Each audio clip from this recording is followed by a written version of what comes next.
This is the Universal Wrestling Podcast. Inside the ring, outside the ring, it's all here. We're talking about the greatest sport of all, professional wrestling. Now here's your host, the cream of the crop, Nick Dieterding. Come on! Hello and welcome to the Universal Wrestling Podcast. My name is Nick Dieterding. I've been podcasting now for about a year and a half, but only on audio platforms. So today is my big debut right here on YouTube. So thanks for tuning in. If you are a loyal listener, thanks for making the jump. If you are a new viewer, I appreciate it. Thank you so much. Before we get to the interview, I just want to say there is a link at the bottom here. Click that link to donate. That would mean a lot to me, Chris Dunn, and JBL. So enough of me talking. Let's get to the interview. This is part 1 of 2. Part 2 will drop after WrestleMania. So enjoy this. Again, thank you for all the support. Here we go. Let's start the interview now. I got to know, where does the nickname Shooter come from? Please. He's a shooter. Shooter. You were an amateur wrestler, weren't you? I was. Yeah? Yeah, that's where it came from. Yeah. Yeah. I'll say this, because of the shooter nickname you gave me, created so much positive morale for the writing team where I got a new job this week, and I told my friends who are still at WWE, they were much more excited about you being on the podcast because of the shooter nickname than my new job, which really makes me question my friendship with all of them. And I will say this right now too, like all of them listening, because like this has become people are very excited internally on the writing team for this podcast. If you listen to this podcast and you do not donate to the charity linked to it, you are stealing. So please make a donation. Yeah. There you go. Yeah. So yeah, like, you know, first question, like, you know, with the shooter nickname, you know, one of the things that kind of stands out about it is like the transition is like, my girlfriend always wanted to hear it because she kept on hearing like people on the writing team talk about it. So we were in Orlando, Florida for Undertaker's 30th anniversary. Okay. And a bunch of people were in the hotel. And I saw you with a lot of wrestlers from the Attitude Era. And it was really and you called me Shooter, and it made her day. And it really like kind of blew me away, like what a collection of amazing icons that you kind of came up with this industry with. And like, yeah, I feel like one of the great things about having you on this podcast is like you are kind of connected to so many major moments in history, whether it's like, you know, the Undertaker, the Attitude Era, helping Cena get over, yes, even your like, you know, broadcasting, you know, background. Like, I guess like the first question is like, is there a part of your career that you kind of look at that like you look at most fondly of the most? I don't know. It's a good question. It's a great question, actually. And I don't know, because they were so different. You know, I started it in Texas, and I got to wrestle with the Von Erichs and the Freebirds. And that was a dream come true for me, because I was in high school when the Von Erichs and the Freebirds were rolling in Texas. Yeah. And I grew up watching Fritz. I remember when Kevin very well started wrestling. And, you know, I've always been a wrestling fan. So I remember getting the magazine and seeing Kevin on the cover. And one day Fritz is going to be known as Kevin Von Erich's dad. I remember the headline was, you know, putting over Kevin. And so getting to be with those guys was just amazing. I tag team with Dick Murdoch, tag team with Bob Orton, Randy's dad, Bob Orton Jr. In Japan. And so I got to wrestle with these legends that I had watched for so long. Yeah, that was a really cool time for me. When the Attitude Era, these guys were more, I don't know if you say contemporaries, but I got to see Steve go from ringmaster to the hottest name in the history of the business, you know, with due respect to Bruno and Hulk and Rock and Cena and these other guys. But, you know, I don't know, you know, arguably the hottest name, you know, any building we put his name on, Stone Cold, it's sold out. And I got to see that rise. I got to see the rise of my friend Glenn Jacobs, who we had tag team in Europe together, the Zwei Meter and Zwei tag team, working for Otto Vance and Peter William over in Bremen. And then see him go in from a dentist and a really bad character to this incredible character of Kane. And so it was really cool to be able to see all that. And then the current generation, I guess the third phase, to me was just almost as cool. I got to see I'm being phased out due to age and health. And I see Cena rise. I see Bob Orton's kid rise, who was my tag team partner's son. And I get to see Roman Reigns come in and the Usos. I mean, the Usos, to me, man, I love those two young guys. And when I saw them come in, I remember they put them on all the pre-shows because they were so good. No one knew them. And they'd stick them out there. And within 20, 25 minutes, which is an eternity for guys who aren't over, they would get the crowd with nobody knowing them and no storyline. And I just remember sitting out there in that pre-show thinking, man, these kids are freaking stars. And it's so fun to see them now as part of that group with Roman and to see them now carrying the banner for the company, and going to Japan and tagging with Stan Hansen. And it's just, I've had so many good times, and it's hard to say which era was better because I honestly loved every bit of it. Yeah. It's, it's one of the reasons I was so excited for you. When we talked about trying to get somebody on, you're the first person I thought of, because like when I worked at WWE, like occasionally when you're there, you're leaving the hotel and going to the arena, and it's a mad dash to get the cars, and you're always kind to like offer me a ride to the arena. And like a lot of those conversations would be like talking about history and the history of wrestling, and like when you're talking about Stan and those guys, it brought that back to me. And like I remember like one time we're in the car, you spent a long time explaining to me why Fit Finlay was such an amazing heel. Like internationally, that like the American audience never really saw. And I guess like when you were coming up and starting your career, was there like a heel that really inspired you that you kind of eventually, took some of the thing, like took lessons from when you kind of became world champion?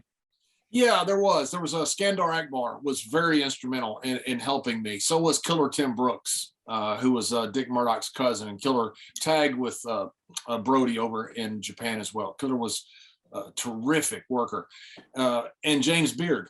James Beard was the referee who was the booker also in Dallas. And those guys really shaped me and molded my career. I would ride with them from town to town in Texas. And that really helped me along the way see what, how the business worked. Tagging with Dick Murdoch also was the same. I mean, that was like a Harvard course and how to be a heel. Now, Dick in the same match would be a babyface heel, but because Dick can do anything. Yeah. Jim Cornette says Dick Murdoch is wrestling what a trick shot artist is to pool. He gets there in a way that you can't believe, and he gets there. I'd see it every night. That's awesome. Yeah. Hey, John, you brought up Austin, and I know the big news nowadays is Austin is returning WrestleMania. What do you think is the biggest challenge of returning after, that long of a layoff? To me, and I haven't come back, so I don't know, but I know what it'd be if I was trying to get back in the ring. And it's the fact you're older. I don't have to look like JBL did back in 2004. It's been 18 years. But I want to look at least decent where people don't say, who's that old man? Or that looks like JBL's dad. I'm sure Steve feels the same way. I've seen pictures of him. He looks like he's in terrific shape. And Steve always has been. But that to me is the biggest thing. I thought if I ever came back or did something, I don't want to look like the old man. And I don't want to have to, it's harder getting up and getting down. And I couldn't even imagine doing a match right now because that's the hardest part. You can do the moves. It's the simple stuff. It's hit the mat, get up, hit the mat, get up. That you just can't do that when you get older. Yeah. Steve may be able to. So I'm sure Steve's a very proud individual. And I'm sure if Steve is going to be in the ring at all, which I think he will be, I have no inside information. But I think Steve will have put the work in that he's going to look pretty good. Oh, man. It's like, so speaking of Steve, one thing that just popped in my head, because I feel you are an expert when it comes to heels. And, it's famous kind of how, like, when you were, in your world championship run, like, you didn't want any merchandise. You you didn't want to be cheered. Your job was to get heat. Like when you kind of see like an entertaining heel, like, Kevin Owens is must see TV. He is so amazing. Is it hard when you're kind of over like he is to thread that needle of like getting heat while also being entertaining and not turning you off, but also not being too entertaining? Yeah, yes. To answer your question, it is. And guys who do that are very talented guys. I mean, you look at there's a couple different kinds of heels, and you look at Roman Reigns. Roman Reigns is not a pure heel. He's a entertaining heel. He's an attraction heel. DX is not a pure heel. They were attraction heels. That being said, Roman has main evented, I think somebody told me, 5 different WrestleManias. So it's not like one type of heel is better than the other. But to me, being a pure heel is different from what, say, Kevin Owens does as an entertaining heel or Roman Reigns does as an entertaining heel. Doesn't make one better, it doesn't make one worse, but it just makes them different. To me, it's like Batman and the Joker. The Joker was an entertaining heel, whereas the governor on Walking Dead was just a pure heel. And that's what I wanted to be, like the Battle of Bastards in Game of Thrones. That's the heel that I wanted to be. And most people don't want to be that type of heel. Yeah, that's one of the reasons I always have such a big respect for Corbin, just because he always kind of feels like currently like he is down to be the heel, and like it's just become such a rare and rarer thing. I think one thing I wanted to ask you, and I don't think anyone's asked you this before. Do you realize how many tag teams pitch to the creative writing team an idea and they go, just like how APA had their poker games? That's awesome. What's funny is because before APA, and there were a couple of integrated tag teams. You had the Dudleys in ECW. You had Coco and Owen. You had Briscoe and Thunderbolt back in the Carolinas before that. But there weren't really, big out of the big two. When you got the big two, you always had groups with groups. So you had natives with natives, you had cowboys with cowboys, you had blacks with blacks, whites with whites, Englishmen with Englishmen. Ron and I were different in that. And when that success happened, then you started seeing more parodies of that come about. Dustin and Booker T probably wouldn't have come about if Ron and I hadn't been right before that, or if they'd have been the first, if they would have. It was so awesome, and like there was a clip online the other day for an anniversary of such an amazing, and like you have fond memories of things like from growing up, or like when you first see it and it never holds up. But it was a scene from Raw of in the poker game. It's for the draft, and it's you and Ron playing poker, drinking, and then Regal comes in, really just trying to stir the pot and like kick the hornet's nest with you two about going to different shows. And there's just like such magic, not only just between like you two, but like between the three of you. And like it just shows like how much fun this group of talent had together to have like such natural, amazing chemistry. Yeah, Regal was so good. I would love to have had a long program with Regal. In fact, I was supposed to, and I tore a bicep in a match with Regal, and Regal didn't do it, but that they're going to claim that he had done it. And then he had the health problem when he went over to, I think, Africa, where he almost died, I believe. I think that was that he had. And so it never got done. But I always wanted to have a program with Regal because I thought it'd just be great. This old country boy with this rich royal guy from England. It was just a perfect dynamic. And people, when they came in the APA office, I think they came in knowing that they're pretty much going to play the straight guy. But that was okay to guys. The Rock did it. Undertaker did it. I mean, Mr. T did it, LL Cool J, Rebecca Romijn came through, but they wanted to be part of it, and they knew that it was a work, and they knew they were going to want to be part of that creative process, and it was a lot of fun to be able to do that. It's from having that as like a writer at WWE, it's such a awesome tool to kind of get a whole thread of a whole show out, and like you guys like that kind of like looking back at old Raw is like.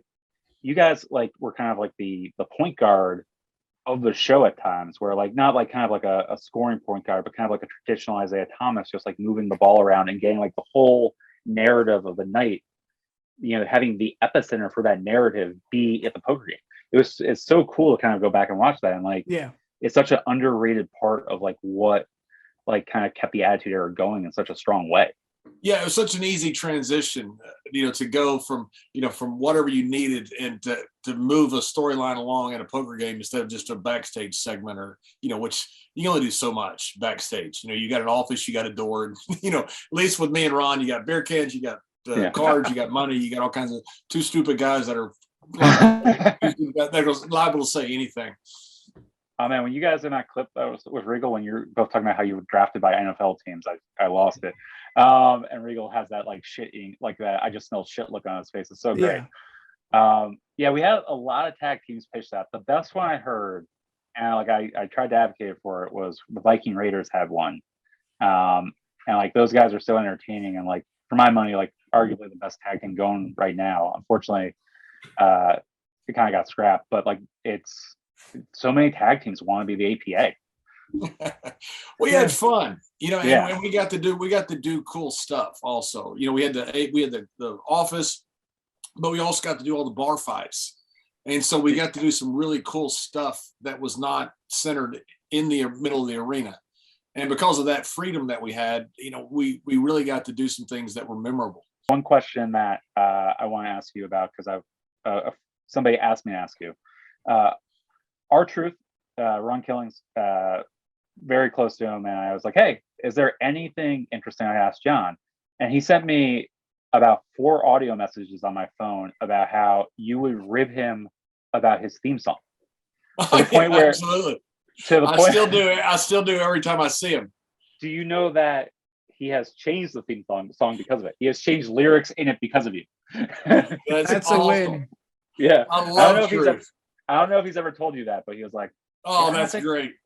But we had so much fun with Truth. He's just a wonderful person, and he he just takes things so well. And he's one of those guys, when you rib him, he sells it, like in the back with nobody around. He'll sell it, big, and he's a very intelligent guy. He obviously he couldn't play that character if he wasn't a very smart guy. Yeah, and so he always comes back with something very funny. And Ron and I had so much fun with him, and I've had fun with him over the years, ribbing him over that theme song. It's the line about the something about the best young something, and I said, you got to cut that young out. Yeah, I'll send you the voicemails. Is it young OG or the young? Yeah, something? Young OG. It's young OG. And nice. I said, you got to cut that young out, and I would say it with him all the time. I'll send it to you after, but essentially he was like, he started doing it when the funny thing is, you mentioned your nickname, Shooter Dunn, which some people get mad when you give them a nickname. I gave Freddie Prince Scooby Doo. I didn't know he hated it. Yeah, I didn't know he hated it until later. Freddie and I became really good friends, but I didn't know that he thought I was just taking a shot at him, which I really wasn't doing. I liked Scooby Doo, and I thought it was funny. Yeah, I liked Shooter Dunn. I thought it was great. And to me, you give guys nicknames because you enjoy being around them. Exactly. Yeah, it's one of the reasons I wanted you on this show, just because like you've always been nice, and like I'll say this. When I started at WWE, I was a massive wrestling fan growing up, and I debated, even though I was a massive wrestling fan, I debated about applying for the job, knowing, writers aren't always the most loved people backstage, and the turnover rate's quite high. And I think you have to kind of have like a real respect for the wrestlers, and like, in the production meetings, like, if this is somebody's seat, it's their seat, you respect it, you kind of respect the business, because Lord knows, like, I've never taken a bump, and I've never sacrificed my body, but I was like really nervous when I started, and like I started right when you were producing, and I had to go up and give you an update regarding a Sami Zayn Braun Strowman promo, because you're producing the physicality, and Lord Jesus, I was scared out of my mind, and you were nothing but the nicest guy. And like I learned, I was like throughout the whole time, like even towards the end of my time there, like I was working on like one of the pay-per-views, and we were debuting Keith Lee a couple weeks earlier, and I was like, hey John, and like, for context, if you're on the pre-show at WWE, like you're there early, and then you don't want to stick around for the whole show.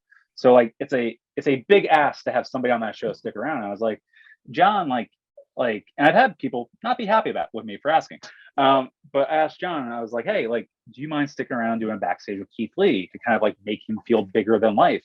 And like, you were so excited to do it, and like you were like just to help and like give back, and like you're like asking about his football background, and like it made, obviously Keith isn't there right now, but like it made him feel a lot bigger kind of coming in, that like a legend was there, asking like to represent I him. heard so much about Keith Lee. That's one of the reasons that, about it. And I was interested in his background. He was from Texas. I didn't know, I figured a guy that big had to be a pretty good athlete. Had to be a good athlete. He's a good athlete. Had to use that athleticism in some type of sport. So that's why I was so interested in his background. But yeah, I'd love doing stuff like that for guys that are coming along, because guys did that for me. My Vader, who's going in the Hall of Fame, his last pay-per-view match, he asked to work with me. And to this day, I mean, I have all the love and respect for Leon for doing that. And he told me before the match, he said, listen, he said, you're getting the old Vader today. He said, I'm going to come out smoking. And he did, man. He beat me half to death. And he said, I want you to kick out of my finish. He said, when you beat somebody, I want you to beat the old Vader. And I always thought that was so cool that somebody would do that for me. Yeah. And, if somebody does that for you, you got to pass that along. And that's why when anybody asks something like that for a young guy, I'm always happy to do it, because that's what we're supposed to do. Yeah. That's awesome. And like, yeah, it meant so much. Like anytime like you stepped up to the plate for so much young talent there. Is there any young talent right now that excites you as your inner wrestling fan? Yeah, I'm kind of enamored with Riddle. I don't know. I don't understand. I said I don't understand him. It's a character like Piper to me. Yeah. There's something about him that's a star. And, Piper, you couldn't really figure it out. You just knew that was Roddy Piper. When Vince got Piper from Georgia and the Carolinas, that's when the Briscoes decided to sell Georgia Championship Wrestling, because they knew when Piper was gone, they were dead. Piper was that big a star. But Piper's not one of those guys that you can just kind of put a finger on and go, this is why he's a star. Riddle's kind of like that to me. And there's something about him that draws people to him. I think he's going to do really well. It's so funny. I did his first promo at NXT in the Staples Center, now the Crypt. And he was really nice all day, really easy to work with. But like I was not confident in the promo. Yeah. And then he's in the ring, and Red Light Performer just like turns it on. And it's like, it's amazing when you're kind of with those talents like that, who just like, just can flip the switch. Yeah. Yeah. And I think it's been great for Randy. Randy's been the top guy for so long that you show a complete different side of Randy, kind of like, Daniel Bryan did with Kane. But you extend a career that way too. Randy will probably will go back to being a singles wrestler eventually, and go back in the main event and fight for titles and stuff like that. And this will just have prolonged his career, but also gives him a lot more depth. Yeah, and saving so many bumps too. Like, Riddle can take those for him. Right. Yeah. John, you brought up current stars, the current product. Who would be in your cabinet currently today? A couple guys. Baron Corbin. There's no doubt about it. I love Baron. Shelton Benjamin. Not a doubt. He's not a current star, but Shelton Benjamin is one of the most entertaining guys I've ever been around. He used to be a Slim Whitman of me. He'd walk pigeon-toed, and he'd do this. It was unbelievably funny. Sheldon is an incredible entertainer. I would love to have Sheldon in the cabinet. Much less, forget about the fact that he's one of the best athletes to ever come through the company. I'd love to have Otis and Chad. I think that is just that would be fun. Those two guys are awesome. You got to have a little diversity. So as far as gender, so I think Sonya Deville to me is a really cool character. She has a wonderful look, and she's a smart lady. And I think I'd love to have Sonya in there as well. And Damian Priest. I think Damian to me is that guy's got star written all over. Yeah, he's got the 100%. Yeah. When I was at NXT, and just because it feels like it's something like you're such a wrestling historian and you were around through parts of his career, Damien got a lot of comps to Scott Hall. And And obviously, this podcast will probably be released next week. Right now, we're about, I think, 8 or 9 days since he passed away. I was wondering, like, if you have any Scott memories you want to share.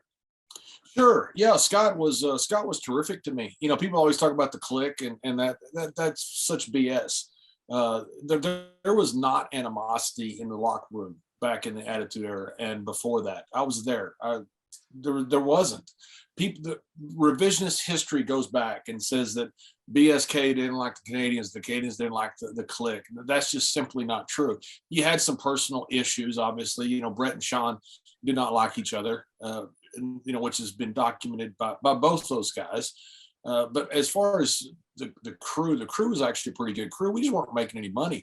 And Scott Hall was on top of the world when I came in. He was fantastic to me. And he didn't have to be. He did that just because he was being very gracious to me. I worked with Scott a lot. He was one of the best minds that I've ever been in the ring with. It was just a calm way that he had of calling the match. That was just fantastic. He's very similar to me as far as calling matches as Jake Roberts. Jake Roberts had a terrific brain. And when I worked with Jake, he was older and had been hurt a lot. He couldn't do much. Physically, he was, had lost a step because of his injuries. But man, he was awesome in the ring. Just like Scott. Scott was incredible in the ring. I just watched the match again with Briscoe on our podcast, the ladder match with him and Sean, which I think is the greatest ladder match of all time. But man, watching those guys in their prime, it's unbelievable how good they were. My dad took me to that match as a kid, and it was like, it's still like, I've been to Yankees World Series games and stuff, but like that's still like it tops it for me. It was such an amazing night. And like it's crazy when you have a pay-per-view like that, especially like a Mania, where it's like the main event is not the thing you remember most. Right. Yeah. And remember that match, which Bret Hart was the one that had brought the ladder match in. They did it at a house show. I think he and Sean did it. Then they took Bret's idea and put it into WrestleMania 10, when Sean was out of the company, never sent the championship belt back. And so you got the perfect chance for the ladder match, but it had never been done before. Since then it's been done about 2 million times. They were independent in the world right after that started doing ladder matches. But you look at those spots they were doing, everybody's doing those spots now, and they were the originator of all of them. Now, Brett and Sean at that house show may have figured out some of those spots, but that was the first time you had seen it. Yeah. It was when I was at NXT, like when you're there, you're kind of sitting in like a room with like, at the time, like Hunter and Sean, and seeing Sean put a ladder match together is one of the coolest things you'll ever see. Speaking of like ladder matches, do you have a favorite gimmick match? I did the bull rope match a lot because I've been from Texas. So when I went to Europe, I had a bull rope match with Luke Poirier, who ended up coming in. He was Rambo, and he came as one of the Truth Commission guys. Really talented guy, really over. He was the champion over in Europe at the time. And the match drew well, and it went really well.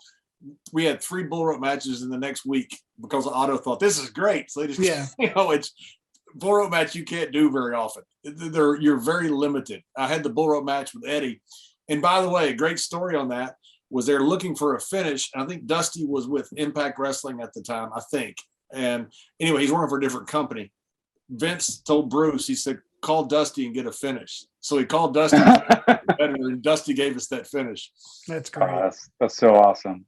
I enjoyed cage matches. Yeah. I enjoyed the bull rope matches as well. It's pretty simple match to do, and there's a lot of more things you could do with it than you think. Yeah. You brought up Vince. I try not to say his name too much because I know having worked there, but I think like one of the cool things about being there that you like learn being around him is like he cares about teaching, and like he cares about passing things on and like growing people, not just as professionals but as people. Is there like one thing you took from him more than anything else that was kind of like a really good lesson that it stays with you in a bigger way than others? Yeah, there's been so much. I used to fly with Vince every week back to New York because I was working when I first retired from getting hurt. I was doing commentary and I was working on Wall Street, so I'd fly back every Monday night with Vince, and then I'd fly out with him a lot of times as well, or Tuesday night, whenever it was that I was flying back. And so a lot of times he'd just be us on the plane, and it was unbelievable to listen to the guy. Vince is the guy in a meeting that always asks the question that you wish you had asked. There's always that guy who asks a question, you go, why didn't I think about that? Yeah. It's the great engineer compared to the good engineer. The good engineer designs something. People go, how does that work? Yeah. That's incredible. The great engineer designs it and you go, I could have done that. But that's the simplicity of intelligence. And Vince was always that guy who would, and I tell people when they talk to Vince, you got to understand, he's going to listen to every word you say. He's not going to interrupt you. And when you get done, he's going to think for a second, and it's going to be uncomfortably long. But when he comes back, very uncomfortable. He's going to have an answer for you. You've been there, Yeah. And it's amazing because normally when you talk to a guy that has a million things going on, they interrupt you. They interrupt you and go, okay, I'm going here. Vince doesn't interrupt you. He'll just sit there and listen to every single word. And then he'll think about it for a second. And then he'll come back with an answer. And it's a remarkable trait from a guy. It's from my standpoint with that stuff, it's for me, Vince has been in my life since I was 7 years old. So like first going in there and doing that was just like, it was so intimidating. But, I went to film school. Like I've worked on numerous different TV shows. Like I've learned more about 3-act structure from Vince by how he puts stories together in matches. And, these shows like Raw, SmackDown, pay-per-views, they're very hard to execute. But like, Vince understands like psychology and story so well. It's so amazing, when you kind of get to be near him and hear those things. I remember one day we had Fandango and who was his tag team partner? Oh, Tyler Breeze. Tyler Breeze. Terrifically talented young guy. Both those guys, incredible talent. Yep. And they had finally got this big tag team match on a pay-per-view. And they had this whole match lined out. There was all this stuff. And Vince didn't like it. And you could tell he didn't like it. And everybody in the room disagreed with Vince. He wanted to bring out a mop at one point. That was in Chicago. Chicago. And I think it was Backlash. So were you there? Yeah, I was there. I have a button for this story. I'll let you go. So everybody's against it, and I'm sitting in the back, and I'm pretty much against it too. But I'm not going to say anything because I could tell. First of all, Vince had his mind made up, and second of all, sometimes he's right. Not sometimes. Most of the time he's right. But when you look at it, you go, I don't get it. I don't get it. But I've seen so many times where he was right. I thought, you know what? I'm just going to let this play out. However it plays out. Not my match anyway. Yeah. Road Dogg afterwards, I remember him sitting there saying, it could be like chocolate and vanilla ice cream. They're both good. And he said, this may work. Nobody thought it would work. It worked like gangbusters. It was unbelievable how over they were after that match. And everybody's like, okay, all right, maybe just a little bit. It was one of the matches of the night. And, just for context too, it's like Chicago is such a tough market. And it's such a smart market. And like, they're doing stuff with like, it's going back to the Usos too. The Usos were the heels in that match. Like they were doing stuff with like a mop, and it was just like so great. Oh. Road Dogg, I got the impression, and I don't want to speak for him. I got the impression he did. I do remember him saying the chocolate and vanilla.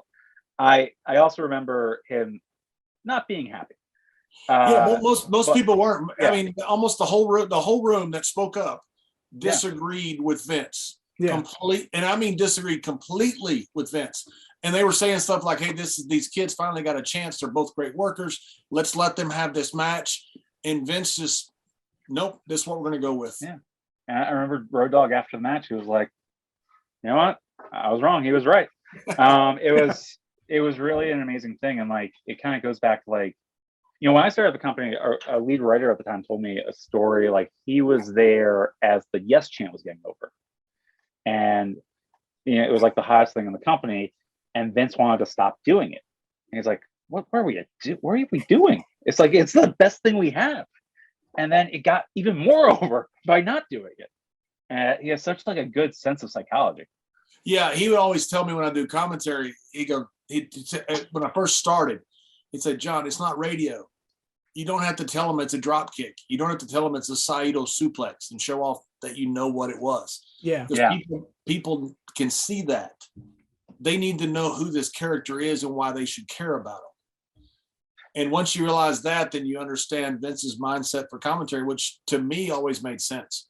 Yeah, I mean, he did it. And like, I think like, one question the first time I did Nick's podcast that came up, and like I almost brought it up earlier, was Michael Cole.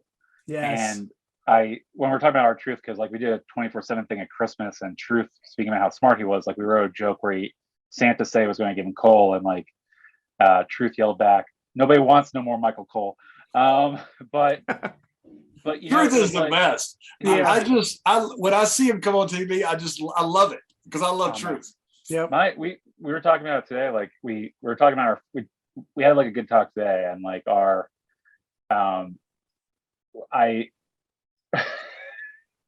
he is it's such a crazy character, but like you get the best jokes. Like we became friends when I pitched him hiding him in foreign announcers row for the 24/7 title, and like since then it's been just awesome. But like when we were talking about like the Michael Cole thing, it was like, some people don't understand how hard that job is, but you've done that job. Why is being the lead announcer of Monday Night Raw difficult?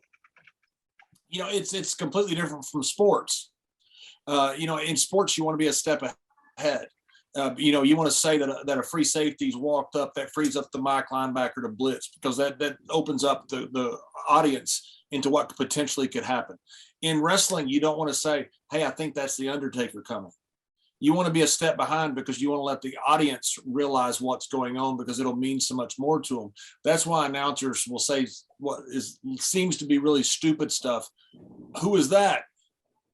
Well, you know exactly who it is. It's a guy who's been on TV for the last 52 weeks, but you're letting the audience gather in their mind so they become more engaged. And I don't know if that's it or it's just the many things. I mean, you've heard on the headsets. I've been out there. They are not fun. We're dropping 56. We're going 57 to an on-camera read. 58 is going to be put on after the break. We got to have 59 during the match. And this is all happening while you're talking. And they're telling Michael Cole this. And Cole is just he's taking notes while he's talking. And he'll sit there and just call every bit of it seamless. He is the most amazing announcer that I think I've ever worked with. And anybody who sees this, who's a wrestling fan, are probably going to hate me for saying that. But Cole is fantastic. Yeah. He's so good. Yeah, it's a real heel move to go on that island. But I'm there with you. As a person who has been on like headset for football games, or like at late night talk shows, or like daytime talk shows, what Cole has to deal with is so different. And just like from a writer's standpoint, and like you dealt with this too as a producer at WWE. Like you're on headset and you're giving the truck what's coming up, so they know all the different things to hit. And when you hear Kevin Dunn on that headset, geez Louise, he is going a million miles a minute, and he is juggling like every play in the world, and it is like impressive to hear and overwhelming to hear. And Cole's hearing that too, and it's just so like. But then like you have to get out, like you have to call the action. You have to call the story. You have to call all these different things. It's just incredibly impressive. I think a lot of it with Cole came the animosity. For one, it's the cool thing to dislike people. It's not cool. It's not cool to say they're really good, because then people say, no, what about Gordon Soley? What about Jim Ross? What about Lance Russell? And then that's the cool thing to say. It's not cool to say that this guy's really good, because that's not what people do, especially on the internet. But Cole also was a heel for a long time that was really hated. Yeah. Really hated. And because of that, I think a lot of people have conflated Michael Cole with that heel run. And I think a lot of that residual has left over from the heel run of people disliking Michael. You talk about people doing so many different things. I've seen Vince where he's calling for camera angles. He's calling for the wrestlers. He's calling for a change in the match. And he feeds me a line that doesn't make a lot of sense until I realize that he just fed a line right before that to Michael Cole, who says something. And then I've got this line to say that Cole has said something. And then here's Vince. Like it's amazing the amount of stuff he's able to do there. And Kevin, I mean, those two guys, that's the heart and soul of WWE. You know, those two guys, their fathers worked together. They grew up in this business. If you ever want to compete with WWE, get Kevin and Vince out of there, because there are some wonderful people around them, but that's the heart and soul of WWE. Yeah. It's I seeing Kevin Dunn work, you learn so much stuff, and same with Vince. It's just, you know, it's so impressive. And like at the end of the day, like those two guys, they have taken a business that was a regional business and turned it global. That 7 hours a week on TV and constantly touring, like they know what they're doing. One last question before we end the show here. WrestleMania season is upon us. Give me your favorite WrestleMania moment. You know, my first WrestleMania was overwhelming to me. You know, you had Roddy Piper and Goldust in that incredible match where Roddy breaks his hand hitting Goldust in the face. Yep. It was just beyond stiff. Two tough guys, two great workers. And then Shawn and Brett, that incredible 60-minute match. I mean, it was just, yeah. And one of the greatest moments I saw was the WrestleMania, as King called it. You know, we had done this stuff with Daniel Bryan, and people really questioned what creative was doing. You know, and it's very simple. You kill the babyface, you kill the babyface, you kill the babyface, you kill him until the big moment when the babyface survives and conquers. You know, people are like, why you guys are burying Daniel Bryan? You're burying. Of course we were, because we knew what was coming at WrestleMania. And I just remember sitting in the production office, production meeting, and saying, we're ready for 80,000 people chanting yes, aren't we? And of course they were. They had the cameras back. And that was one of the coolest things to see Daniel Bryan that over at WrestleMania when everybody's chanting yes. And you had seen the buildup for 2 or 3 months to that moment. And just thinking, man, this is incredible. This is why this business is so good. Yes. All right. John, give the people what they want. How can they find you? I'm on all the social media stuff. I don't bear anybody, or at least I don't try to. Yeah. But JC Layfield at Twitter and all the social media stuff. Main thing we do our podcast. We enjoy getting a bunch of old legends on it and having a lot of fun telling old stories. Yes. Yeah, if you haven't listened to it, definitely it's one of my favorite go-tos. Yep. Chris, how can they find you? At the Dunniverse on Twitter. Again, Leukemia Lymphoma Society. We'll link to it. If you can give $1, $5, whatever you can spare, it does so much amazing work with blood cancer. Just, thank you guys for listening, and John, thank you for being on to help promote the cause. Absolutely.